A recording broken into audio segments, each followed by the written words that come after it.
With the 23rd pick in the 2023 NFL Draft, the Minnesota Vikings select Jordan Addison, wide receiver, USC. You talk about the character, the player, quiet, humble. The one thing about him that I don't think we've talked enough about is his football intelligence. Man wide open, caught, touchdown! Jordan Addison, welcome to the National Football League. J.A., I remember your first day here at TCOPC, the day after you got drafted.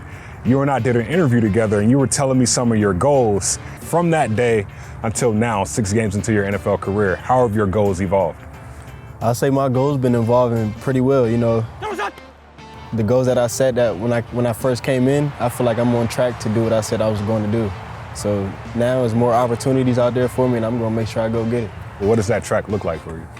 Just producing every game. So every time I'm out there on that field, just making sure that I'm making plays. I don't want to say exactly what it is that I'm going for, but I'm on track.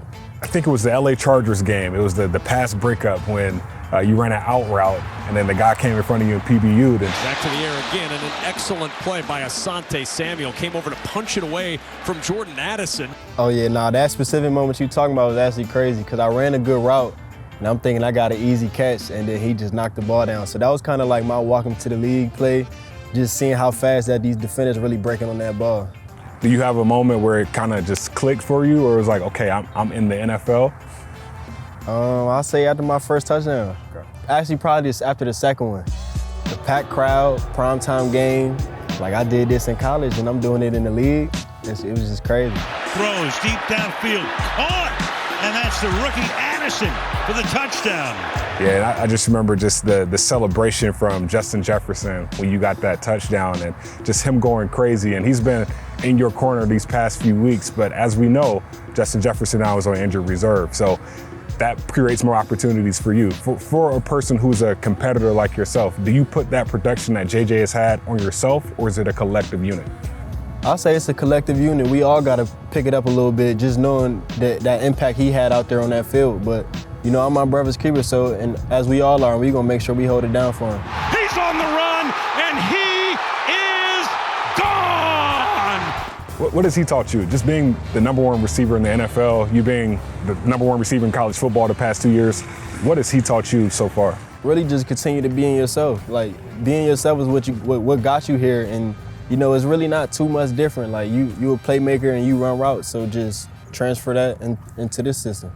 Now NFL media reports the Vikings plan to put Jefferson on injured reserve, which will knock him out for at least 4 games. Just understanding this moment, you've been pretty active on social media, and I believe your most recent caption on your most recent picture says, "I've been waiting for this moment." What does this moment mean to you? Man, this moment mean a lot. Like I said, I've been waiting for it since I was 5 years old, talking about being in this position right here. So I always try to make sure I remind myself that and tell myself that. So now that I'm just living in my shoes, it's like I gotta go hard. In zone, and it's caught by Addison. Jordan Addison, the rookie from Southern Cal, has his 3rd touchdown. Like, this is what I need, this is what I wanted. So now I just can't leave nothing out there on the field. I need it all. Obviously, I'm gonna end it with this. 1-4 is not the start that we wanted, but through these adverse times, you learn a lot about yourself. What has this season thus far taught you about yourself? It's just the small things that can really make a big difference. Like, we only 2 to 3 plays away from being 4-1. So it's like, whenever you get your moment and your opportunity, you really gotta like take it and run with it.